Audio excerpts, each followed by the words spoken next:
ధనలక్ష్మి యంత్రం అంటారు, ఏమో మీరు ఏకాముఖి రుద్రాక్ష అలా వచ్చేస్తే మీరు ఎందువల్ల వస్తుందని చెప్పి హనుమాన్ యంత్రం ఉంది, ధనలక్ష్మి యంత్రం ఏదో ఉందండి, మీరు మెడలో వేసుకొని డబ్బు వస్తుందని చెబుతున్నారు మీరు. అలా వచ్చేస్తే అసలు ఇంతవరకు ఎందుకు ఆడదు అతనికి అంటే ఏం చెప్తున్నారు మీరు? నీకు యోగం బాగోలేదనే కదా. అంటే మెడలో యంత్రం వేసేగానే యోగం మారిపోతుంది. హనుమంతుడు ఒక బిళ్ళకి అంకితం అవుతాడు. హనుమంతుడి జీవితం అంతా ఓ బిళ్ళ.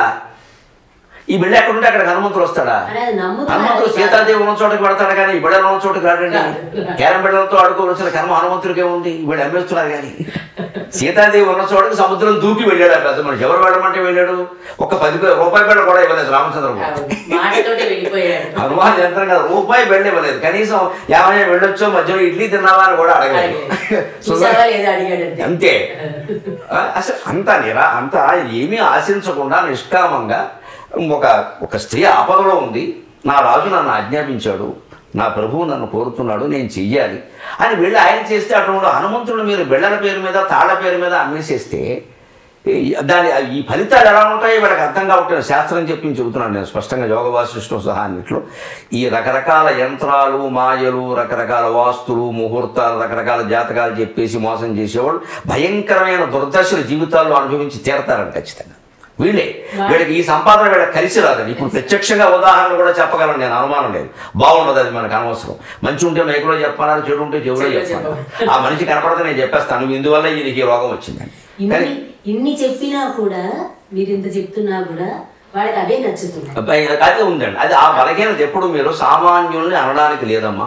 అందుకని అంటున్నాను, సామాన్యుల్ని అనడానికి లేదు. సామాన్యుడు సామాన్యుడే, మాన్యుడు మాన్యుడే. వాళ్ళు ఏ పుస్తకాలు చదవలేదు, వాళ్ళకి పరంపరగా వచ్చిన చైతన్యం కూడా లేదు.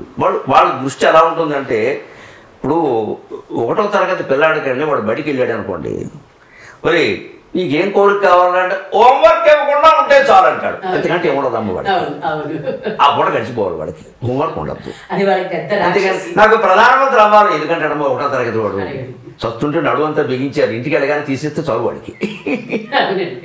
అలాగే మనిషి 1వ తరగతి వాడు అలా అన్నట్టే పెద్ద మనిషి కూడా 50 ఏళ్ళు వచ్చిన వాడైనా 60 ఏళ్ళ వాడైనా అప్పటికి ఏ కష్టం ఉందో ఆ కష్టం గురించి మనిషి మనసు ఆలోచిస్తుంది. అది మానవ సహజమైన ప్రవృత్తి. ఆ బలహీనతను మనం సొమ్ము చేసుకోవడం మనదే పాపం. కానీ వీళ్ళందరూ నమ్ముతున్నారు కాబట్టి వాళ్ళు చేస్తున్నారు, ఇలా నమ్మడం వీళ్ళదే తప్పంటే మీరు ఇంకోటి కూడా ఆలోచిద్దామండి. కొన్ని లక్షల మంది అమాయకులు ఉన్నారు, ఒక 10 మందో 100 మందో వాళ్ళని మోసం చేసేవాళ్ళు ఉన్నారు. ప్రభుత్వం కానీ పెద్దలు కానీ ఈ 100 మందిని అదుపులో పెట్టడం తేలిక, 1,00,000 మందిని మార్చడం తేలిక ఆలోచించండి. ఆ 100 మందికి సరైనటువంటి నిఘా పెట్టి నువ్వు ఎందుకంత మోసం చేస్తున్నావు వాడికి వెంటనే శిక్ష పడితే, ఇగో వీడికి శిక్ష పడింది చూడండి, ప్రజలను మోసం చేసిన పైగా దేవుడి పేరు మీద చేసాడు ఈ మోసం, అందుకని వీడికి శిక్ష పడింది అంటే ప్రజల్లో నమ్మకాలు క్రమంగా తగ్గిపోతాయి. అయ్యో మన ఇంత లాక్కున్నాడు మోసం చేశాడు కదా. బలహీనత ఇప్పుడు దానికి ఇప్పుడు మనం చెప్పుకుంటుంది ఎందుకంటే మనిషి ఆ బలహీనతను పోగొట్టుకోవాలి. ప్రభుత్వం కానీ పెద్దలు కానీ ఇతర నిఘా వ్యవస్థలు కానీ చేయవలసింది ఏమిటంటే అమాయకుల మీద తోసేయద్దు. వాళ్ళు అమాయకులు, వాళ్ళు బలహీనులు. తాత్కాలికంగా వచ్చిన కష్టాన్ని పోగొడితే చాలు అనుకుంటారు వాళ్ళు. మోక్షం అంటే ఎంతమందికి తెలుస్తుంది? జ్ఞానం పొందండి అంటే జ్ఞానం మాకెందుకండి, జామకాయ చెట్టు కాయలు కాయట్లేదండి, దాని సంగతి చెప్పండి.